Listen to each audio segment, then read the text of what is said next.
आज हम पढ़ेंगे जयपुर शैली। राजस्थानी शैली की यह प्रमुख उपशैली है। महाराजा सवाई जय सिंह प्रथम, जिनका समय 1699 से 1743 रहा है, उन्होंने बड़े वैज्ञानिक एवं नियमबद्ध तरीके से जयपुर नगर को बसाकर उसे अपनी राजधानी बनाया। महान गणितज्ञ, ज्योतिष तथा नक्षत्र शास्त्री होने के कारण उन्होंने एक वेधशाला का निर्माण कराया और चंद्रमहल, जय निवास, ताल कटोरा तथा सिसोदिया रानी का महल जैसी भव्य इमारतें यहाँ बनवाई। यही नहीं, सवाई जयसिंह ने अपने राज चिन्हों, कोशों, रोज़मर्रा की वस्तुएं, कला का खजाना, साज सामान आदि को सुव्यवस्थित ढंग से संचालित करने के लिए 36 कारखानों की स्थापना की, जिनमें सूरत खाना भी एक है। इसी समय में रसिक प्रिया, कवि प्रिया, गीत गोविंद, बारहमासा, नवरस और रागमाला चित्रों का निर्माण हुआ। ये सभी चित्र मुगलिया प्रभाव लिए हुए हैं। इसी समय में जयसिंह के दरबारी कवि शिवदास राय द्वारा ब्रज भाषा में तैयार कराई गई सचित्र पांडुलिपि सरस रस ग्रंथ है, जिसका समय 1737 ईस्वी है। इसमें कृष्ण विषयक चित्र 39 पूरे पृष्ठों पर अंकित हैं। सवाई जयसिंह के बाद उनके पुत्र महाराजा सवाई ईश्वरी सिंह, जिनका समय 1743 से 1750 ईस्वी रहा है, वे गद्दी पर बैठे। इस समय चित्र सृजन का केंद्र आमेर से हटकर जयपुर आ गया।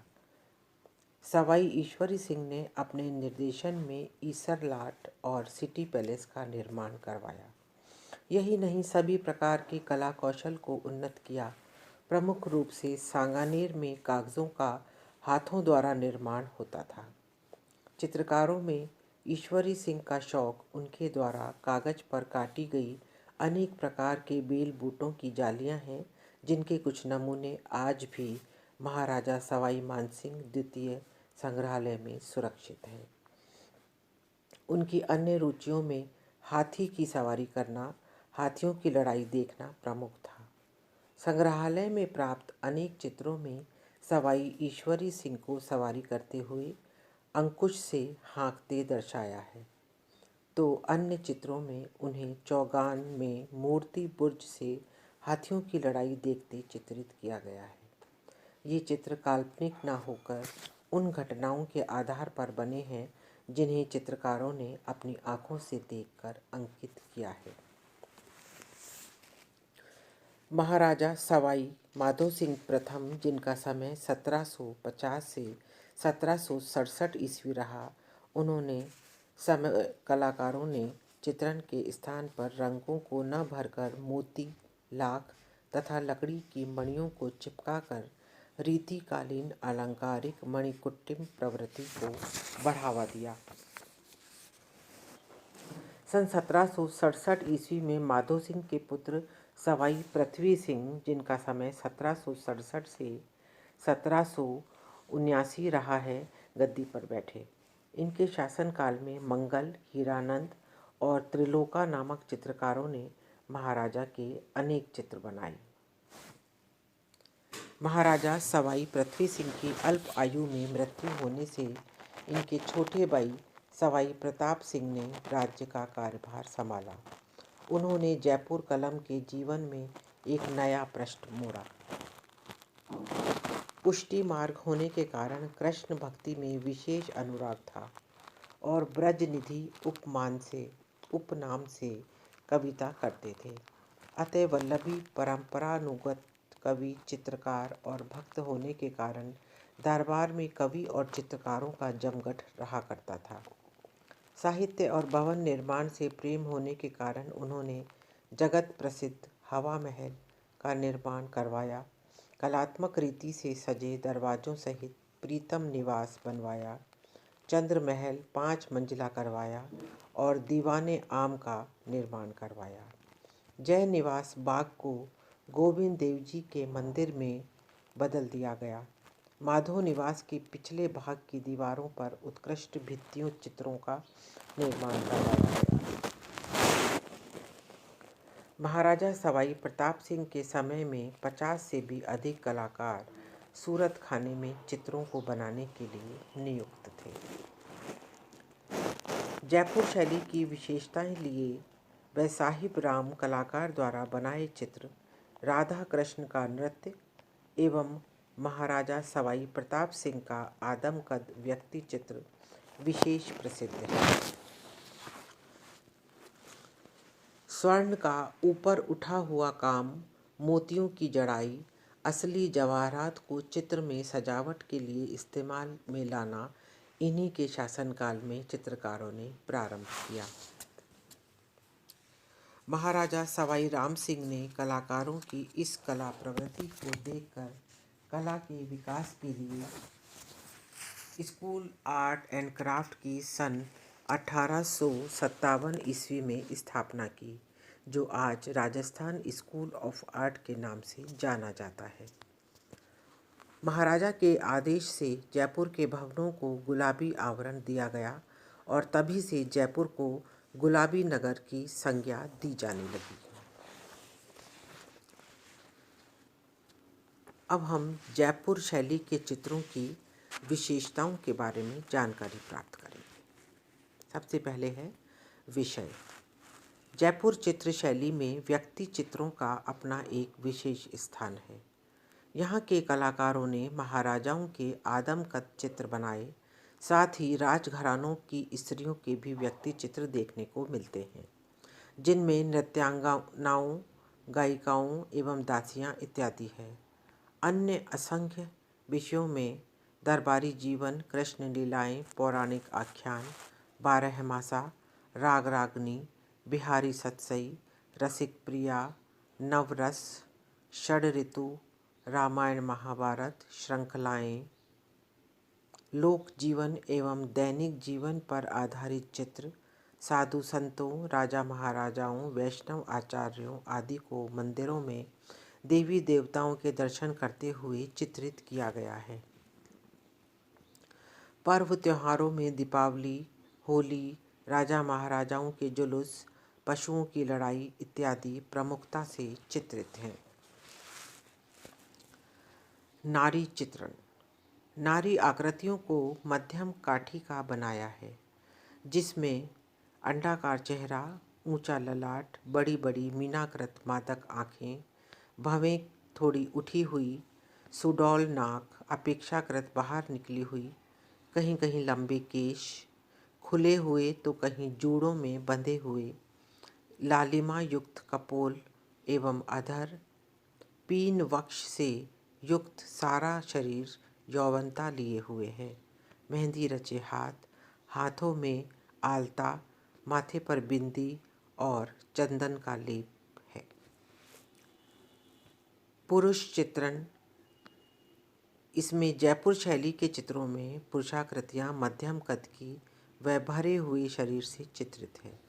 ऊंचा ललाट, गोल चेहरा, गोल नाक, मोटे अधर, मीनाकृत आँखें, केश कंधों तक लटके हुए, कनपटी के पास से निकली हुई दाढ़ी, लंबी मूछें हैं। हाशिए। जयपुरी चित्रों में हाशियों को विविधता से बनाया गया है। चित्रों के हाशियों को बनाने में हरे गहरे लाल का उपयोग किया गया है, जो काफ़ी चमकदार है। इस पर कहीं कहीं सुनहरे रंग से कलाकार का नाम व चित्र का शीर्षक अंकित है। कुछ चित्रों में लाल, सिंदूरी व पीले हाशिए पर काले रंग से चित्र से संबंधित दोहे लिखे गए हैं। कुछ चित्रों में सुनहरे रंग से लाल हाशियों पर फूल पत्तियों का अलंकरण है, तो कहीं पशु पक्षी के रूपाकारों से हाशिए सजाए गए हैं। हरी व लाल रंग की पट्टियों पर सोने चांदी के छींटों से भी हाशियों को सजाया गया है। वस्त्र तथा आभूषण। नारी आकृतियों को घाघरा, चोली या कुर्ता, दुपट्टा या पारदर्शी चुन्नी पहने दर्शाया है, तो कहीं कहीं वे जामे, ओढ़नी, पायजामे में चित्रित हैं। आभूषणों में टीका, टोटी, बाली, हार, हसली, टेवटा, कंठा, मेजबंद, बाजूबंद, चूड़ी, पायजेब व पैरों में जूतियां पहने दर्शाया है। पुरुष आकृतियों को घेरदार चुन्नटी जामा, कमर पर पटका, पगड़ी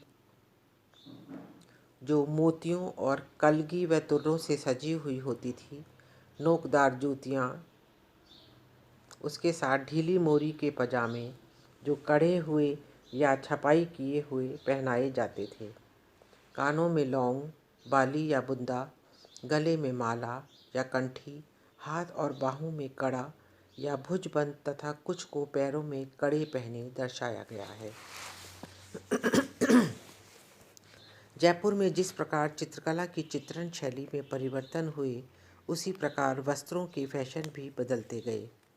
पहले छोटी तथा ऊंची पगड़ी बांधी जाती थी, फिर यह नुकीली हो गई और सवाई जयसिंह के समय इसकी एक पट्टी कनपट्टी को ढकती हुई चिबुक पर लपेटी जाती थी, किंतु सवाई प्रताप सिंह के समय यह पुनः कसी हुई एवं छोटी हो गई।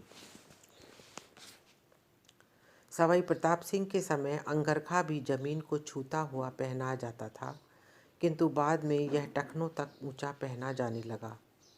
पुरुषों को हाथ में तलवार या ढाल, कमर में कटार बंधी हुई दर्शाई गई। सवाई जयसिंह के समय आभूषणों में मणिकुट्टिम तकनीक का प्रयोग किया गया।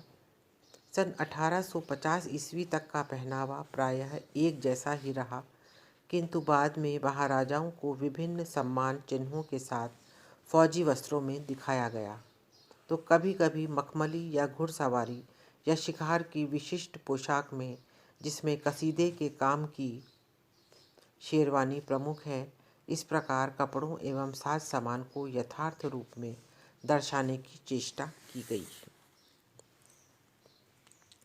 प्रकृति चित्रण। जयपुर के कलाकारों ने चित्रों में प्रकृति का बखूबी अंकन किया है। नीले बादलों में सफ़ेद रुईदार बादल तैरते हुए बनाने की परंपरा रही। साथ ही लालिमा लिए हुए बादल भी चित्रित मिलते हैं। कहीं कहीं रात्रि दृश्यों में सुनहरे रंग से बिजली की तड़कन भी दर्शाई गई है। उद्यान चित्रण में जयपुरी कलाकारों की दक्षता देखते ही बनती है। लता, पेड़, पौधे, पुष्प तथा वनस्पतियों का अंकन है। उद्यान में आम्र, केला, पीपल, कदम के वृक्ष बनाए गए हैं। कुछ साधारण वक्र रेखाओं तथा हरे रंग से कहीं कहीं छोटी छोटी झाड़ियाँ और घास आदि चित्रित है। पशु पक्षी चित्रण। जयपुर के कलाकारों ने शिकार के चित्रों व पशुओं की लड़ाइयों के चित्रों में पशुओं को बड़े स्वाभाविक व सरल ढंग से अंकित किया है। शेर, चीता, घोड़ा, हाथी, सुअर, भेड़, बकरी, मछली, कुत्ता, बिल्ली, ऊंट, गाय, बैल, भैंस, सांभर, बंदर, रीछ, गिलहरी का समावेश चित्रों के विषयानुसार किया गया है। पशुओं में तोते, मोर, कौवा, सारस, बतख आदि चित्रित हैं। भवन व स्थापत्य। पूर्व में भवन मुगल स्थापत्य जैसे चित्रित हुए, किंतु बाद में जयपुरी स्थापत्य को हूबहू चित्रों में उतारा जाने लगा, जैसे चंद्रमहल, जनानी ड्योढ़ी इत्यादि। दालान में फूल, फलों की डालियाँ, सुराही, जाम आदि का अंकन है। जयपुरी चित्रों में मूल व भूमि रंगों में सफ़ेद, काला, रामरज, गेरू, हरा भाटा, लाजवर्द व हरताल का प्रयोग हुआ है। इसके अतिरिक्त कहीं कहीं वनस्पति रंगों का भी प्रयोग हुआ है, जिनमें नील, पलाश के फूल, पीपल की छाल, केसुला के फूल, हरड़, कत्था आदि प्रमुख हैं। भव्यता प्रदर्शन, सजावट आदि कार्यों में सुनहरे व चांदी के रंग का प्रयोग किया जाता था।